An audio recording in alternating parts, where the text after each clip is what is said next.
মহাজন আসসালামু আলাইকুম। ওয়ালাইকুম আসসালাম। আমাকে 500টা টাকা দেন, আমার মেয়ের দুধ কিনতে হবে, আমি 2 দিন পর দিয়ে দেবো।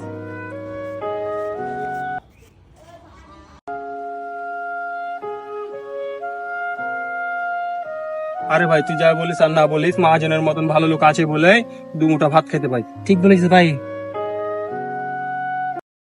মামা এ ব্যাগের ভিতরে সিওর টাকা আছে। रुको जरा।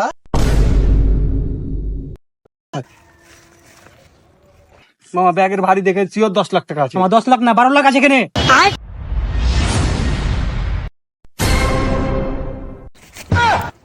মামা তোর কাছে বাচ্চার দুধ কিনে যে টাকা যাওয়ার বাদ দিয়ে দে ওটা।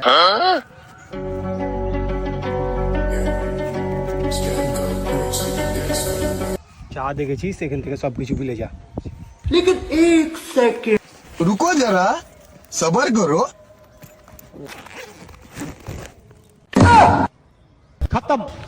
আর বাচ্চার দুধ খাওয়া টাকা তুই দিবি।